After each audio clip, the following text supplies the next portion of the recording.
સૌપ્રથમ સ્વર ગિયર મેટના પરિચય અને ડિઝાઇન વિશે વાત કરીએ. સ્વર ગિયર મશીનરી ડિઝાઇનમાં પાવર ટ્રાન્સમિશન અને ગતિ નિયંત્રણ માટેનું એક આવશ્યક તત્વ છે. સ્વર ગિયર એ સીધા દાંતાવાળા ગિયર છે જેના દાંત શાફ્ટ સાથે સમાંતર કટાયેલા હોય છે. તેના મુખ્ય લક્ષણોમાં સરળ ડિઝાઇન અને નિર્માણનો સમાવેશ થાય છે. તેનું મુખ્ય કાર્ય મશીનરીમાં ગતિ અને ટોર્ક ટ્રાન્સફર કરવાનો હોય છે. સ્વર ગિયરની ડિઝાઇન અને કાર્ય સમજાવવા માટે અમુક પરિભાષાઓ જાણવી જરૂરી છે. પિચ સર્કલ: આ ગિયર દાંતની કલ્પિત રોલિંગ સર્કલ છે જેની ગણતરી ગિયરના કદ અને ગતિના ગુણોત્તરમાં મહત્વની છે.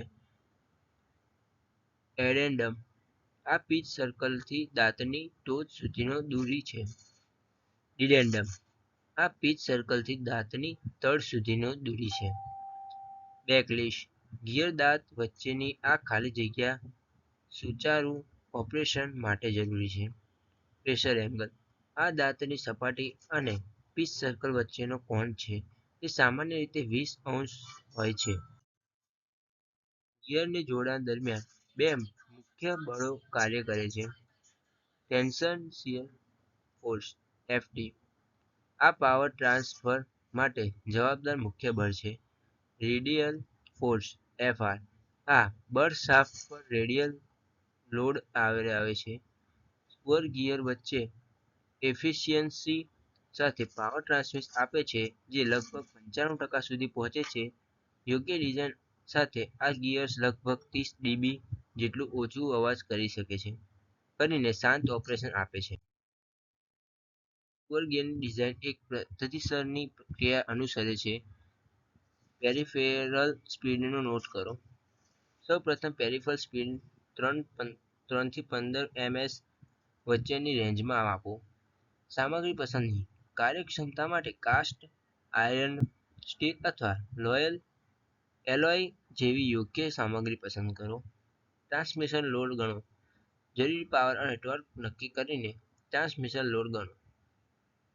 લ્યુઇસ સમીકરણથી મોડ્યુલ કાઢો: લ્યુઇસ સમીકરણનો ઉપયોગ કરીને ગિયરનું કદ અને દાંતની સંખ્યા મોડ્યુલ નક્કી કરો મુજબ ચકાસો. મજબૂતી ચકાસો: દાંતની મજબૂતી અને વેર સ્ટ્રેન્થની ચકાસણી કરો.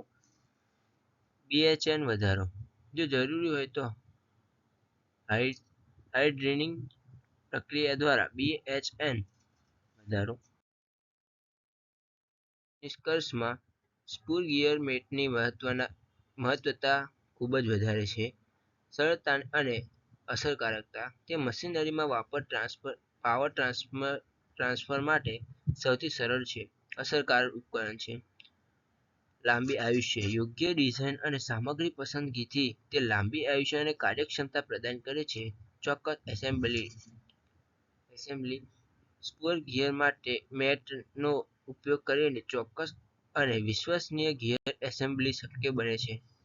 આ ગિયર આધુનિક મશીન ડિઝાઇનનો મૂળભૂત આધાર છે. Thank you.